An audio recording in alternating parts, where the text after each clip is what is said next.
My my dog's tail is waving at you too. Oh, here he is. Have you met Coda? This is Coda the dog. And by the way, if you used to come to my house and he used to bark at you a lot, we have some new training tools and he is not barking now. So you can come on back. All right. He wants to be part of the session tonight too. So glad to see everybody. Got recording happening. I don't know if some people might have been watching a football game. There was a football game going on. And I don't know if you know, but my husband's family is from Philadelphia, and I went to college outside of Philadelphia, and then I lived in Philadelphia for a few years after college. So we're a little bit sad in the house now because Philadelphia did not win, for those people who didn't watch it. That's what's going on. But it was very close, and just in the last few seconds it became clear that they didn't. So so those of you who are football fans, I hope you had a good night. And some people I know who are football fans are going to be watching this later. And so what this is, for those people who might be new here, is this is a monthly session that we have for junior families about kind of what's up for the next month. And I'm hoping that tonight my talking part and slides part will be less than 15 minutes, and then we'll have some extra time for Q&A, because you might have questions and answers. And I also want to next time do a session where we are simulating what an admissions office is like. Okay, so in the March session, what we're going to do is look at case applications from 3 different seniors and think about it as if we were admissions officers, what we're looking for, what our values are, what's our mission, and which student to choose. Okay, so we're going to do a simulation. I was going to do that tonight, but then it was the Super Bowl and I wasn't sure what kind of turnout we were going to have. So tonight the project is to do a little bit about tiny bit about course selection, more about resume, LinkedIn profile, activities list, and teacher recommendations, all those things together. And then we'll open up the floor for Q&A, things that parents, maybe young people, are wondering about. Okay, so I think I'm recording. The thing that's recording is this Fathom note taker thing. And I'll just say about that because if I have a virtual meeting with you, I'm going to try using that software. What it does is make a recording and a transcript, and then it also allows me to take some easy notes during the session, because I don't know if you know this, but I spend time writing up the notes afterwards. And so just trying to look for ways to make it doable. But families, if the notes aren't helpful, or if this process ends up not being helpful, will you please give me that feedback? It's just really good for me to know, what kind of information you're using, what kind of information isn't that helpful, since I'm spending time doing it. Okay. So let's see if I can share some slides. Oh, feel free to put in the chat what kinds of questions you already have, what kind of successes you've been feeling like you've been having, or what challenges you've been having as parents, as students. Maybe you've been planning some visits, maybe you've gone on some visits, maybe you did some practice test sessions through Compass. How did that go? All of that stuff, feel free to post in the chat. All right, so let me get to what I'm doing. It doesn't seem like I'm screen sharing, but am I screen sharing? No, perfect. That's what I thought. Okay. All right. So here I am now screen sharing. And all right, I already kind of went over the agenda. And for those of you who are new, the format is if you have questions at any time, interject them in the chat, and we'll stick around afterwards if you want to. But as I said, I'm going to try to get to Q&A a little earlier. Okay, so a timeline check in the juniors section. Here we are. We are at January, February, March, and we're building an initial college list, working on summer planning. Sort of what's the timeline between now and June? Like, what is the arc of your spring looking like? So we're trying to, as much as possible, plan recurring meetings. With most recent groups, I've been talking about resume and LinkedIn, and that's what I'm going to talk to you about tonight. I've definitely been talking about course planning with almost everybody I've been meeting with. So if you haven't already talked to me, or if you're wondering what you should be working on, thinking about what you're going to take in 12th grade is paramount. Are you going to do dual enrollment, running start? Are you going to take classes at high school? What are you going to do? Your spring and summer planning is happening now, and you're testing plans and making visit plans, and list plans are happening. So think to yourself, what is it that, where am I, and what might I need to do about that? Do I need to schedule a session with Brennan? Are there homework things I need to do? Do I have questions about that? Feel free to be in touch. This is a slide we went over last time, and just the big point I want to say is that this month, what I'd like to do is with everybody have an initial list, okay, of colleges to be considering, and then over time we'll be revising that list as we research, gather information, visit, as more grades come in. First semester grades should be in now. And so how did those go? How are tests going? And we're going to revise according to that. All right, so this is the new content for tonight. As families, as I've been talking with young people, we've been talking about what to take in 12th grade, but I wanted to help you understand the context of what colleges are looking for when they look at a person's application. The primary thing they look for first, the first thing they look at is what are the courses that this young person has taken and what are the grades that they've gotten in them. And they're looking at courses both for, did they take rigorous courses, but also what is this young person interested in? Okay, and I'm going to talk in a future slide about how they see what else has happened at that high school. But they're looking for the rigor of the courses, what were the grades in the courses, and then how do those grades and course selections compare to what else was happening at that high school? What do other students have available to them at the high school? And then what do other students who are applying to that same college from that same high school have?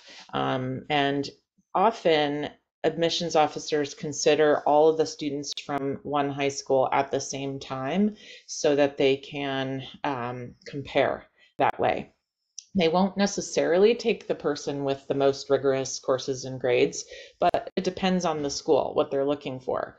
You might fill a niche for them, a need for them in their institutional priorities. So every school has a set of priorities, and when they're looking at a class, they're looking to admit people who fill their buckets of what they're looking for.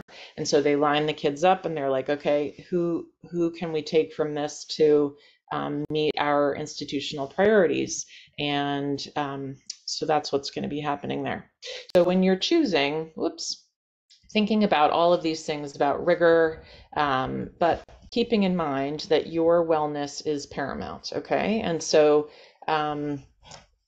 we're going to build a list of schools that has a range of likelihood of acceptance so that you have good fit places to go. If, depending on your goals, if it's possible to take AP dual enrollment classes and you're well with that, then great, choose those. Also, if it makes sense for you to have 3 or more years of foreign language, please do that. If you could have math and science all 4 years, I would recommend that. So those are my thoughts there. If anybody has any questions about any of that, let's get it going in the chat, okay? Or feel free to unmute. Okay, so they've got your transcript with your courses and your grades, and they're looking at what you're interested in, and they're comparing that to the rest of the kids in the school. How do they know what happens at the rest of the school? Well, every school has something called a school profile, and I've linked here to my son's high school's school profile. And so they have this is not what I was thinking it is. Okay, well, here's little bits of information. So all together, there's one letter that ends up getting sent to the school that has all of this information in it. And you can look that up for your high school. What is the school profile? Okay, and so they're looking and they're seeing, okay, here are all of the different courses that that young person could have taken, and this is what they took. Now, there's usually there's a story that goes along with it, right? Like I was meeting with someone earlier tonight. There's a certain pathway at the school that student isn't on, and so the AP class that some kids can take at the school isn't available to the student I'm working with. And so on your application, there's a place for you to explain those things. But in addition to your explanation, the school counselor will send this school profile, and then the school counselor will also send a letter of recommendation, quote unquote. And your counselor may or may not know you well. And at our big high schools, sometimes they don't know students. And so they give you opportunities for them to get to know you, both through meeting with them and also through a brag sheet. Sorry, I thought it was on that slide. Is it on this slide and the chat is hiding? Yes. Okay, so there's this thing called a brag sheet. And what that is this. It's a request for a letter of recommendation. They ask you questions like list all of your advanced courses, list your clubs and activities, list your awards, describe the community service, etc.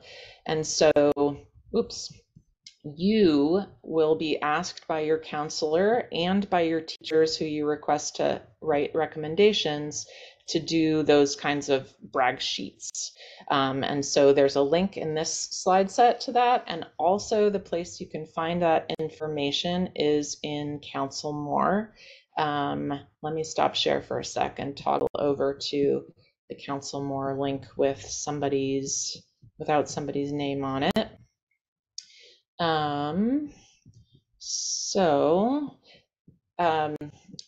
When to do this. So I'm telling you this now, not because you need to run out and do these brag sheets immediately, although you could, but the reason is that some of you are going to be asking for recommendation letters for summer programs, for jobs, for all sorts of different things between now and college apps.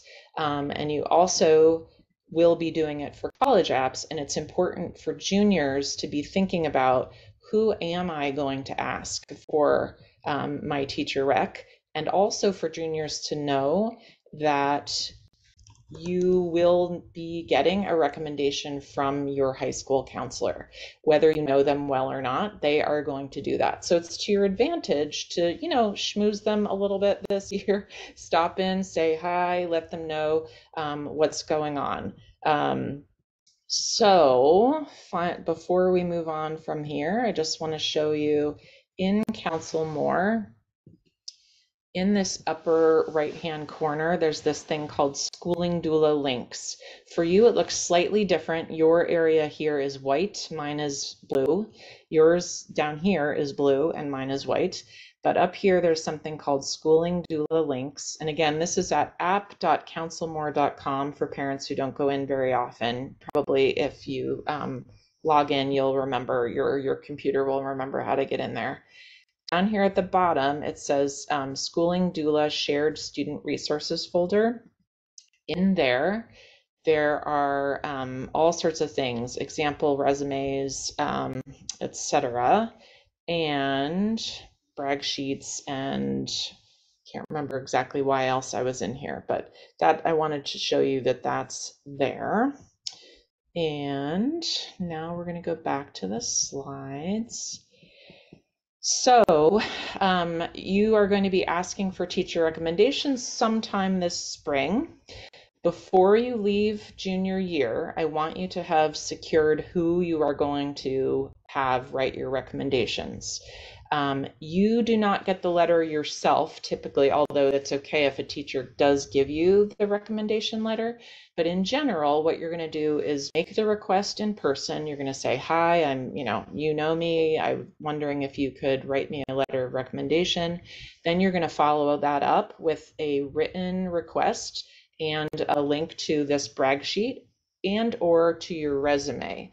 And you are going to tell them like why you want them in particular to write you the recommendation, and then they're going to agree. And then in August, when the application opens, then you're going to be able to put in their email address, and the colleges or the Common App will send the link to the recommendation form to the teacher. And that's how that goes. But before you leave junior year, you're going to want to have it cemented who is going to be that person. You know why? Because some teachers get popular and they limit the number of recs that they do because they're not paid to do it. This is just stuff they do on their own volunteer time. And so you want to get on their list. And so you could ask as soon as you want, but certainly by the end of the year. And you want to ask one teacher who's from math and science, one teacher who's from humanities and social sciences. If it's possible to do it from junior year or later, ideally, yes. Ideally, someone who knows you well. And some schools allow you to do additional recs from a coach, a boss, a mentor, from an additional teacher, from an arts teacher, from, another subject that's not a core subject. And then there are other schools that have no recommendations at all, University of Washington and University of California, to name a few. Any questions on that? Totally happy to answer. Okay, and so since we're talking about a resume and a brag sheet where you're wanting to share out what you've done, and maybe some of you are applying for summer programs where you need a resume, or some of you are applying for jobs where you need a resume, this is a great time to do a resume. And in that Schooling Doula links, there are some example resumes, and I'm happy to work on that with you. And then once you've got that resume, it's a great idea to create a LinkedIn profile. I was just working with one of you tonight, and they were applying for an internship for the summer, and there was a space to put in the link to your LinkedIn profile. And so pretty much a LinkedIn profile is just an online version of a resume. So once you've got your resume, go ahead and do that. And the resume is based on that list of activities that we've already worked on in Counsel More. And that list of activities is going to also then just go right into the college application. This is a screenshot from the activities section of the Common Application. And you can see there's not much room to write about it. You just write what was the thing that you did and for whom you did it and what you did while you were doing that. And so the resume, the LinkedIn profile, and the activities section of the Common App of the college application are all dovetailing together. So that's the kind of big idea of what I was going for tonight. Ooh, some good questions that I wasn't seeing before. So sorry, Karen, I missed it earlier. I don't know why the chat wasn't showing. So I'm going to go back for some questions. Good. Question is, and I'm going to go back to, I'm going to go to this one. Okay, great.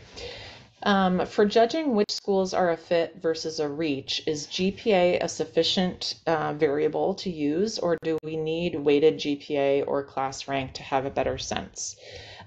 Certainly, I'm a big fan of weighted GPA because it gives me a sense of where you're standing. Most of you, I do have a sense of your weighted GPA.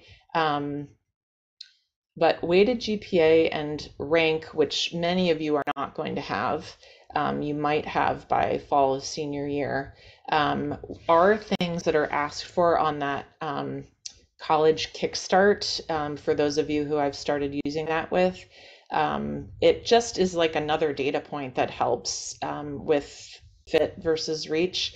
But let's have that conversation also individually, because it really depends on the whole picture of the young person and how you fit with the institutional priorities of the school and of the program that you're applying to. Yeah, that's not a great answer, but it's one of those it dependsies. Okay, so there was a question about brag sheets. I don't think all high schools use the same brag sheet, but it is something that you can ask now for to, you can, if, so typically in the spring, sometime between now and the end of the year, you will have a chance to talk with your high school counselor. And I will say that right now is a great time to just pop in and see if they have time for you, even if you don't have an appointment.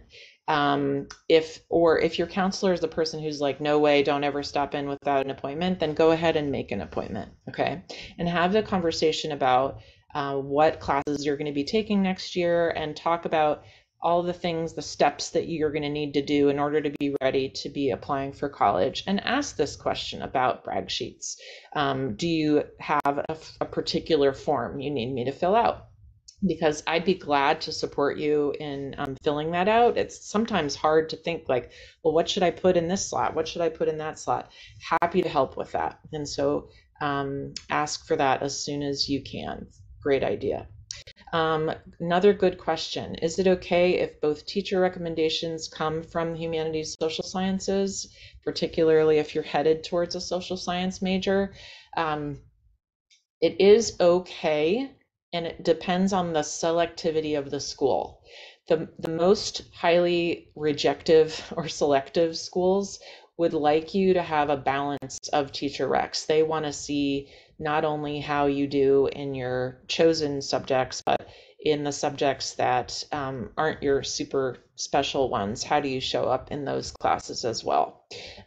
So ideally, for the highly rejectives, you'd have one from humanities and one from humanities social sciences and one from math and or science. And some schools will even just say it flat out, you must have one from each. But again, it really depends on your list, because some schools don't require recommendations at all, okay?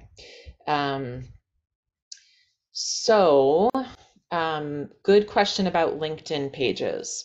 How are they used? Typically, colleges are not looking at LinkedIn profiles. They can, but I've been told repeatedly that admissions officers do not have time to like just go and Google people and look up their social media platforms and stuff. But it is a great tool that we can use when we're looking into opportunities for summer internships, for job shadowing, for informational interviews, as young people are clarifying what they might like to put down as their major, or if they'd like to be logging opportunities or time spent investigating major. Again, this depends on what school you're going to apply to, but I'm just going to give you an example. California Polytechnic University, Cal Poly, San Luis Obispo, actually all the Cal states have this question: how do you spend your time outside of school, and how much of that time is related to your major that you're listing down? And so what I'm trying to do this spring and summer is give people opportunities to be doing informational interviews, job shadowing, internships, whatever it is, to try to investigate that question of major. And so LinkedIn is one of the ways to help us do that. And LinkedIn is the way that in the future, maybe it won't be LinkedIn, but some digital version of your resume is the way that more and more people are having you apply for jobs and internships. So I see it as my job to, like, yes, prepare you for college apps, but also sort of prepare you for this next adult phase of life, and applying for all those things. Great. Okay, we have a few minutes left. What other questions do people have? It can be about anything related to the topic, but also related to visiting or related to summer things, struggles you're having. Brennan, this is Leona. This is Nina's mom. I have a question just about the schools that we're applying to. What if nobody else from your school applies to that college? Isn't that great? Okay, well, I mean, I don't know. That would be awesome. We're applying to smaller ones, so I don't know if people are interested in going there. Yeah. Well, you'd be surprised. I mean, we live in this really, all of you, regardless of what state you're in, are all in cities with very well-educated people, and very well-educated people's children, apply to a whole range of universities. And even if your friends aren't talking about applying to small liberal arts colleges, I can guarantee you that plenty of people in the areas where you all live are going to be applying to those. That said, maybe not from the high school. It's better if fewer people are applying. But I mean, I can tell you examples of, what's coming to mind are two examples from kids who applied early decision this year. So I had one kid who was applying to Davidson, and she was coming from a school where she was the only person applying to Davidson, we thought. And then her counselor contacted her and said, I think I have another student who's applying for that same scholarship at Davidson. And we had a little heart attack. And then it turned out that the counselor just got confused and it was both the same person. But anyway, and she got into Davidson early, and it was great. And then another student who I worked with only a little bit, and he decided to apply early decision to Cornell. And it turned out that his best friend and two other kids from his same high school who had very comparable rankings and grades and extracurriculars and all those things also applied early decision to Cornell. Well, guess what? He didn't get chosen because his best friend, had more extracurriculars and leadership and whatever, something, than he had.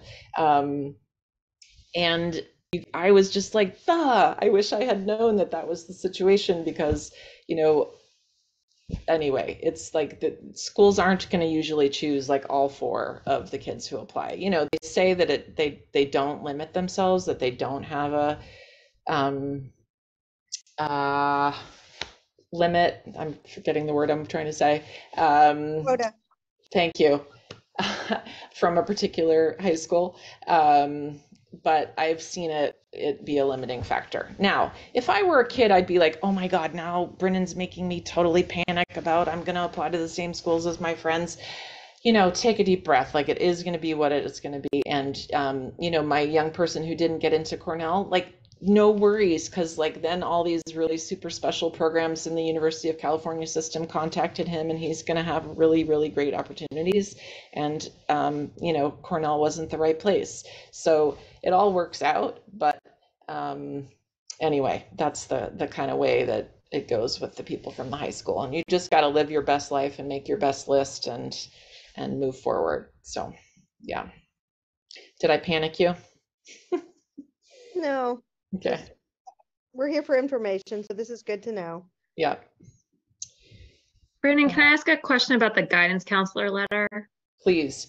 And let me just say this, that it is 8:01. And so if anybody needs to go, feel free to go. And thank you so much for being here. And please reach out, schedule appointments, email, text, whatever you want. I'm happy to be in touch.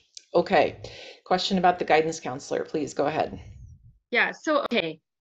My experience is as a letter writer for people who want to go to graduate school, right? And Yep. I typically have to say no to any student for whom I can't write a detailed letter, right? Because at the grad school level, you're damned by faint praise, right? Like it's just a worthless letter and it's going to hurt you. Yeah. The guidance counselors at Garfield like barely know our kids. So Exactly. how do the colleges interpret these letters from these large urban high schools, right, where the guidance counselors have a lot of other things to do than get to know the kids? Does it hurt them, the letters, if they're, Yeah. not very personal? Okay, well, the question is open whether it hurts them, but in general, it's really, really, really common, like so common, right? I mean, the situation that we have at our large public high schools in Washington, the same in California, is common everywhere. So what the counselors do, and the same, I know, like at our local high school, they do that brag sheet, and so they have standard writing that they're sending for everybody that's about the, what is available at the high school, and then they use a form to basically fill out, this person was involved in this person had this leadership, this person, engaged in these volunteering activities. So they use that brag sheet to plug in information, and then they do put in whatever personal information they have, and the more personal you have been with that counselor, the more they'll have to say. And what was I going to say? So does it hurt them? I mean, I'm confident that if you go to a small school where you've got this counselor who's been your teacher and has been your counselor all 4 years and has worked with you basically the way I work with you, to help you with your college apps, and then that's the person who gets to write it, like obviously that letter is going to be a stronger letter. But so that's why sometimes we see these gross, disproportionate private school acceptance rates at certain places. It just, is. But does it really actually disadvantage?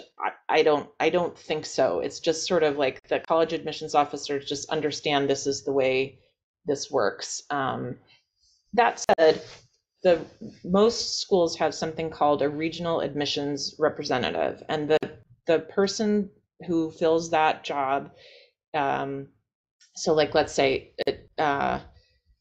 well, let's take Berkeley since there are some people there. So Berkeley's got somebody who's in charge of knowing, well, that's not true. Okay, never mind. University of California does it totally differently.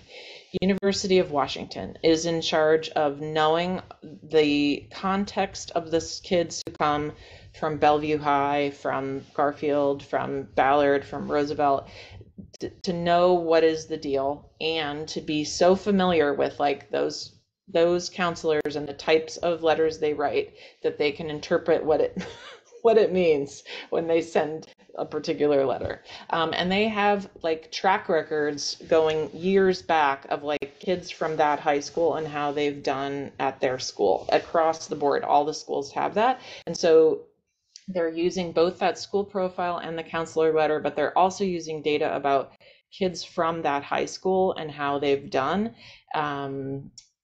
to give context to the whole piece. So to answer Karen, it's very different from grad school just because it has to be. And we're hoping that the teacher rec is more like the grad school recommendation, where they're being very specific about things that the young person has done in class, projects they've worked on, ways they participate in class, that is going to help give more of that actual color to the college. And a letter of rec can really help. But I will tell you, next time when we go through the simulation, you'll see that an admissions officer has typically less than 10 minutes to look at the whole thing. They're looking at everything about the student's essays, all the letters of rec, the counselor rec, the school profile, the whole thing. And so you just never know like what little thing is gonna grab them, So yeah. Thank you. Yeah, you're welcome. Hey, Brennan, Yeah. any one or two things like just absolutely do not forget to do on visits that are coming up? Yeah. Well, first I want to open it to the floor too. Are there while I just get my number two things, are there folks here that found certain things very helpful on visits? Okay. One thing I'm thinking about is you just want to make sure that you officially go there. Like, so I just talked to somebody who went down for an athletic visit and then didn't get a chance to visit with the admissions folks. And sometimes people go and they, I do have that. Thanks, Amy. I'll talk about that in a second. Anyway, make sure the admissions knows you're there, either by stopping in and, telling them, writing your name down, etc., or after the fact, letting the admissions rep know that you were there with an email. Okay. So Amy's reminding me that I have all sorts of information about visits in this Schooling Doula links. So in this Schooling Doula shared student resources folder, there is something about interviews and visits. Here we go. Here's this about college visits. And I encourage you to check out all of these things. Let's see. I think the big thing for me, in addition to all of this, is think about what's important to you in a school. So I'm thinking about, I could bring up that Coursava. I don't have it up already, but most of you, we did this Coursava thing where kids identified what they were looking for in a college. And so reminding yourself about what are those things that you are really hoping to get out of a place. And then make sure you ask at least one or two questions about those things, right? Like, can I see those? Can I tell me what it's like to be a student who's interested in these things at that school? What other, Amy, you've visited lots of places. What do you want to say? I haven't gone yet. We're going Saturday. You've gone places in your life with your older people. Oh, that's true. I don't know. Just ask about the things that they're interested in. Yeah. And definitely ask. I guess that's the thing. A lot of young people don't ask. They just are silent on those tours and stuff. And so, hang around afterwards and try to chat with the student tour guide. Or, okay, here's the other thing I challenge everybody to do. The young people are not on the call, is this right? You can put them in touch with me. Is to see a student who isn't tied to the tour and say, hey, I'm visiting, what's your favorite thing at school? Or, just talk to somebody who isn't being paid to promote the school to you.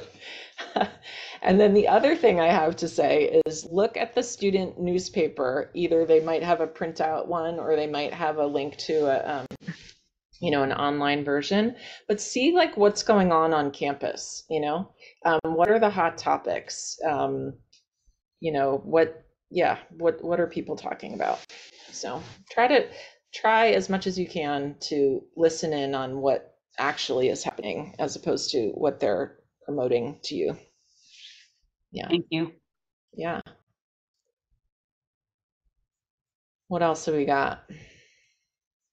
How are the visit arrangements going? Any challenges with that?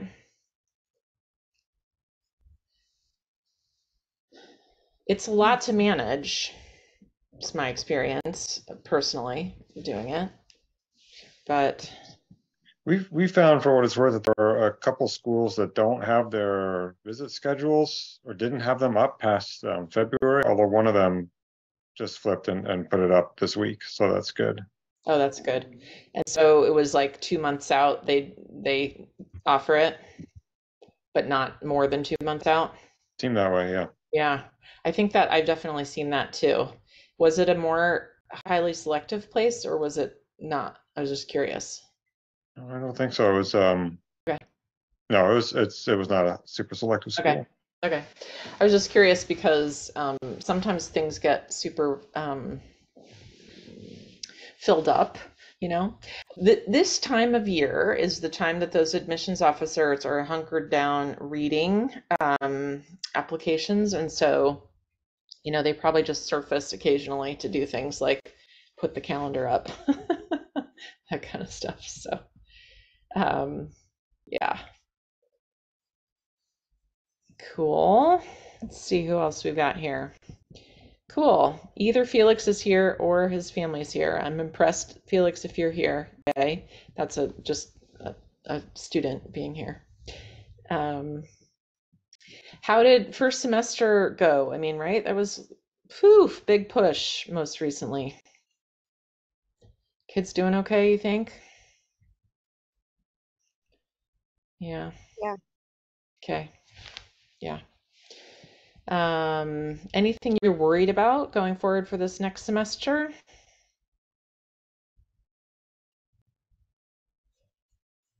Okay.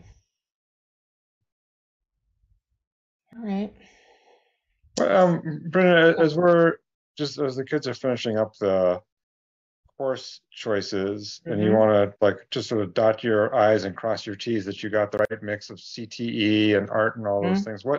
What's your favorite resource for making sure that you're counting the right courses in the right way, or do you just ask the counselor and have them give a thumbs up? Well, each school will have a have resources about that. And each of the kids who I work with have gone through that course progression form that's on CouncilMore. And so I've given an eyeball to at least everybody I've met with, and we've gone through like, are you meeting all different things? And I know that that I'm just thinking about your young person, that most of the arts classes are also cross-registered with the career and technical education classes. And so most kids who have met their art requirements have also met their CTE requirements. The thing, yeah, I think it's like Washington State history, American government is typically a senior year thing, PE, health. Yeah, mostly they're not going to let you get to senior year without having most of your CTE requirements taken care of. All right, I actually maybe remember. So a single course can count for both Yes. art and CTE. Yeah. Mm-hmm.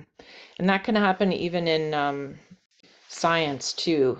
Like you can have computer science count as CTE and science, and in some cases math. So, and every school is different with that. So you have to check that. But that is a primary, like when I meet with people at this time of year, that's definitely a primary thing that we're thinking about. And I applaud you guys thinking about it too. I think that's good. But and also the thing is that the counselors, it's their job. Like if they let a kid not meet graduation requirements, like that's going to be a big problem. So they make sure that everybody graduates. Like they're not, you know, they're not going to mess that up. Yeah. CTE is something in technical Career and education. It's technical like education. Yeah. some kind of practical life skills. Career. Yeah. Mm-hmm. Mm-hmm.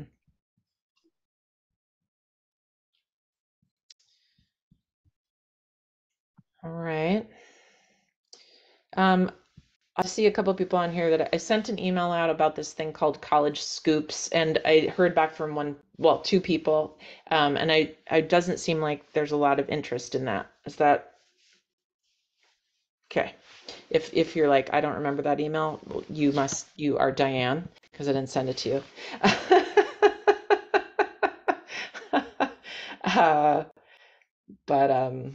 But if anybody is interested, I still haven't placed, because there was only one person who so far has been interested. But if you're interested, I'm offering to buy a subscription to this thing called College Scoops, which helps with visits. But I don't want to, I don't want to push it on anybody. I'm just trying to try it out. I have a question, but it wouldn't be interesting to anybody else. So Okay. I can wait. Okay. Does anybody else have questions like that they're waiting around? Because I could also like put people in breakout rooms and you guys, I don't know how many Garfield people are here, but the information Ella gave me about the PE waiver seems different than your email. So I think. Okay. Tell me, because I got that from the Facebook group. Okay, well, so Ella was saying, like, when I told her, I was like, she said she just talked to her counselor and that she has to take the exam before she can apply for a PE waiver, and it's given like once a month. On Wednesday. Yeah, like I don't know which Wednesday, but it's once a month on Wednesday. You can go in and take that PE waiver exam. Wow. Well, then they have to do it on this next Wednesday or the following. My daughter. That's what they told Olivia too? Olivia's. Yeah. Also, can I just say that I didn't hear from the school anything about the deadline of March 1st. I just heard it from you. Yeah, she also doesn't think she has to do it by March 1st. Okay, great. Okay. I mean, perfect. No, I don't blame you. I mean, we're just trying to, the information is unclear. And I appreciate you trying to get the information correct. It's just like Garfield. I wonder if it's like depends on the counselor too. I'm wondering, because this happens sometimes. One counselor has a particular take on something and another counselor has a different take on it. Huh. Yeah. Huh. Okay. Yeah. Thank you, Amy and Olivia. And yeah. Anybody else with great revelations? I was surprised. I was like, okay, there's like an anyway. Okay. Hyann, Lori, Sheena, Lisa. Any questions, things you're wanting to talk about? Okay, you guys are all rockstar parents. It's such a hard time to be a parent, I just want to say, at least I'm finding it a hard time to be a parent. If you all can come talk with my kid about his summer plans, I would appreciate it. Anyway, okay, well, I hope everybody has a great night, and I'll take Diane's question. Sound good? Okay, see you guys later. Thanks so much. I'm having a lot of trouble getting any answers from the school around, like, I think they want me to unenroll Ronan for one thing. And second of all, if she does that, I'm like, how is she going to register for another thing?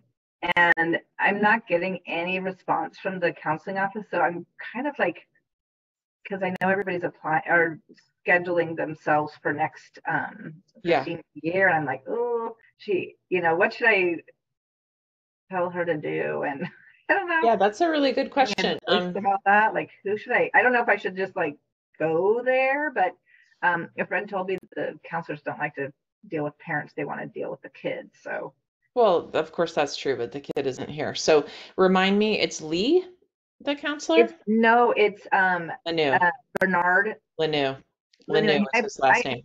I emailed him last time. He's never emailed me back. No, and so this is what I'm understanding about him, is that he only likes it when people like pop in to see him, but like Ronan can't pop in to see him. So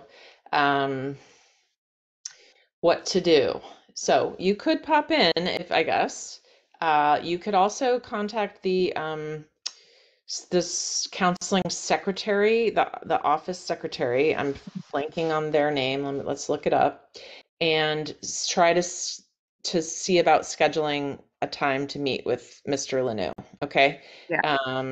He told me that people should pop by or talk to the counseling secretaries. So let's look for the counseling secretaries' contact information. It is school counseling office. Here we go. Effie Iancito, and I'll put it in the chat. Oh, thank you. Just a sec. It's taking me a minute to do that. Okay, do you see it there? Yep. Okay, and so I guess, did you try Missy the registrar too? No, Okay. Do you know her by any chance? I don't know anybody. That's fine. I was just curious because I knew her from, like other parts of life, like other jobs she's had in the past. Oh, Um, Miss Chow. yeah. Um, And she's the so she's the registrar. So yeah. she could probably reassure you that even if Ronan unenrolls, that she'll be able to get classes again. Okay. So she's 'Cause the one. I know they want her to unenroll. Yeah. That was because that was one message I got loud and clear. Okay. And what are they saying? Well, I had sent this a while ago, and I had copied Mr. Courtney because I was like, somebody told me he's more experienced. Yes. So he more responsive. Yeah. Yeah. And so he had sent back a brief one saying she needs to unenroll, but then that was the only information. Okay. Yeah, I think I've had students unenroll and then they come back and it's okay. It isn't a problem. But I think Okay. you would want to have it, like you would want to have everybody know this is what's happening and here are Ronan's classes that Ronan wants, Okay. That's something I need from Ronan, I guess, because I don't think she has told me that. When I asked her about it, she's like, I haven't even thought about that. I'm like, right. And a little bit. Say it again. I'm thinking she has thought about it a little bit because she knows a little bit, but yeah, I didn't bug her about it too much because she was really focused on What was she focused? She was focused on going, and so I was like trying to get a list together before she went so that she'd have something to come back to and come up with a testing plan and stuff like that. But you're welcome to CC me if you want to. Let's see. He's a nice guy, Mr. Lanu, so he's not malicious. No. But I have been hearing repeatedly that he does not respond to emails, which is the opposite of Mr. Courtney. So if you are having trouble, Mr. Courtney will respond to an email. And so, so your question is, if she unenrolls, how does it work for her getting, first choice senior classes, right? So, and so maybe you want to have a chance. And I mean, I'm happy to talk to her. Do you think, how is she doing? Like, I think it's going really well. Oh, good. She's doing well. The school thing is going to be really interesting, but she's having a good experience in school too. Okay. Like 1 week, but she's basically in a class with about 12 kids who are either refugees from the Ukraine or who are diplomats' kids. Wow.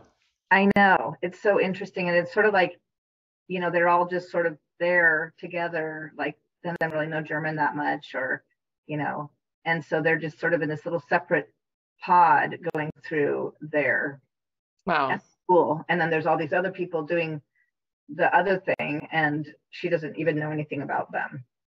Wow. So that's what school is like. Yeah. I'm just going to toggle over and look at her course progression and see if I think there are any big questions for her registration. Certainly at senior year, and more things will be open to her. Mm-hmm. Oh yeah, we talked about it. Okay, so here's what we've talked about, that she would take AP Calculus, AP Biology, and is she doing, I don't think this is right. Is that what she's doing right now? Uh, no, No, she was taking pre-calculus this year. recalc. Yeah, okay. And So then she was in FISB, ChemB, and pre-calc, and she wasn't taking AP. Oh, did she take AP American Government in 11th grade? so what she did is she took Yes, swapped senior it. I see it. Yep. Okay. So Okay. she took a senior course, so she has to take, what does she have to take? So AP. she's going to take AP US History next year. Is that too many AP No. courses? Well, I don't think so, but does she have a lot of trouble with homework load? No, she never has any homework. It's so weird. Yeah, so I yeah. just did, okay. Okay. So those are probably the main classes that she needs, is the calc, bio, and So she's going to take, I would even recommend signing up for AP Lang, which is the language, the English that goes with the AP History. So AP Lang, AP History, AP Calc, AP Bio, woohoo! And then, so it's just what else does she want to do? So she will have, do you think, are they offering Japanese 3, and would she be willing to take that? I don't, do you think she should? She doesn't really want to continue with Japanese, but Okay. but she can't take German, and that's what she's taking, German in Germany, and she took, Right. so maybe I think she would rather do like Spanish or something, But she could take German outside of school. Like, how did she do it? Remind me how she took well, it. that's another thing that I need to understand from the counselor, is that she took it through an online, like the school district has these online schools. This one's called Greenways Academy, that you can Yep. You can actually do like a whole online course, and it's free. Yeah. But since we just did one course, we had to pay like $400 for her to do it. Okay. And then they sent the transcript to Garfield and to me.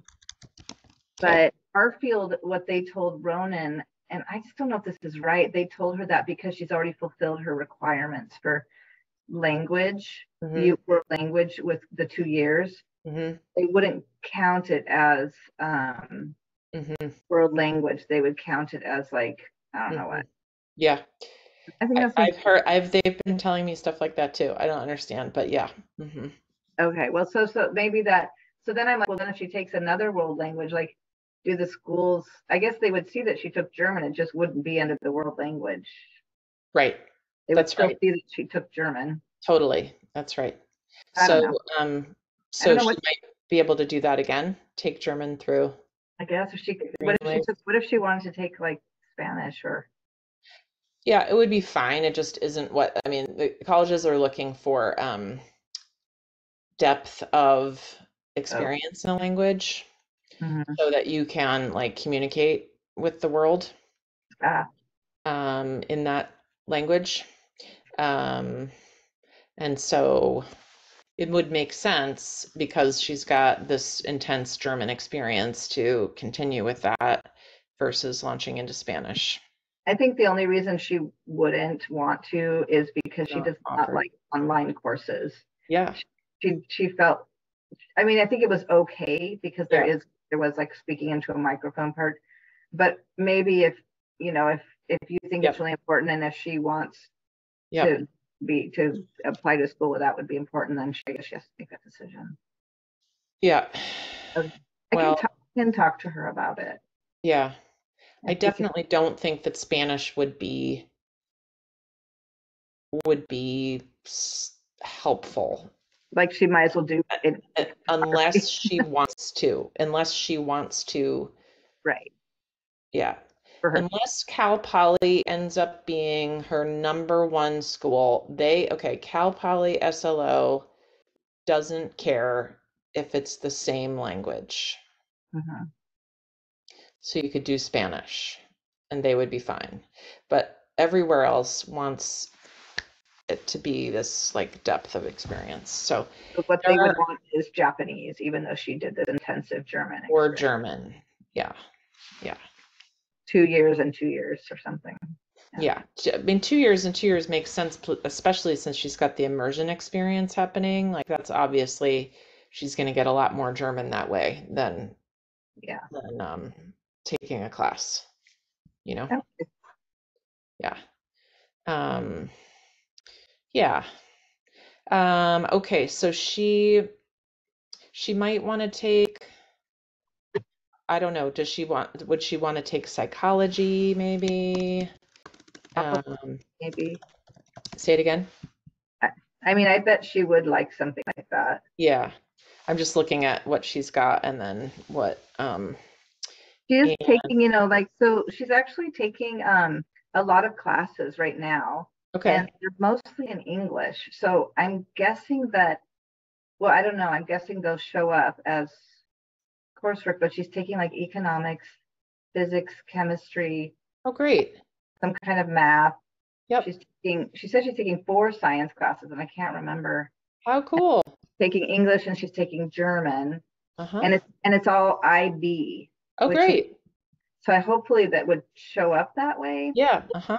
Yeah. So, and I don't know how she'll and even if it doesn't show up that way, like on the Garfield transcript, she can submit information from that school and also write about it on her application. So, you know, that she took the IB version of those things. Yeah. Okay, so I'm thinking about other popular senior courses. Psychology, which is a half year. Are there other arts that she, like, is she a theater person? Would she want to be doing a musical or anything like that? She did tech theater in the last year. And I know she liked tech theater, but I don't know if she liked it enough to continue. Okay. I'm not sure. 1, 2, 3, 4, 5, 6. Oh, okay. We just need a half-year course. So I'm thinking something like either an advanced photography or... I didn't like the photography teacher at all. All right, then not that. Something theater, or let's see, what else has she taken? Nothing else that I can see that she could connect to. So she hasn't taken, you know, much PE, so I think she's going to be trying to get the waiver. Yes, yes, she can definitely get the waiver. But how about health? I'm going to look here. Yes, health. She did take. No, she was doing that medical track. Yeah, she took health, looks like 9th grade. She took the medical whatever. Careers and systems medicine. Is there a next step class? Because it says AP Bio, which makes me think that's the next step class from systems medicine. Okay. Oh yeah, that may be. Okay. Well, so I'm thinking that either psychology, theater, maybe video. What else do people like? I don't think she needs any more APs. Like, unless you think you'd like her to have an AP computer science class, there's a semester AP computer science class. There's a semester. I would worry a little bit having her doing that. Would be 1, 2, 3. Yeah, 4, 5. 4.5. Yeah, I think it's going to be a killer year. So yeah, it's probably enough. I mean, do you need to do that for your senior year? Because like half the year you're already accepted, right? Yeah, it's funny though. Yeah, I guess you wouldn't totally have to. It's just the if she already has to take the AP US history, and so then the English class sort of pairs with it. It's like you're doing the readings kind of match on to the history. She could take regular calculus and not AP, but I think I have this idea that she wants to go max rigor. Is that true, or was she doing that just to talk to me? That's interesting. I don't know. I mean, I know she's really interested in math and sciences. So she might be excited about that for those.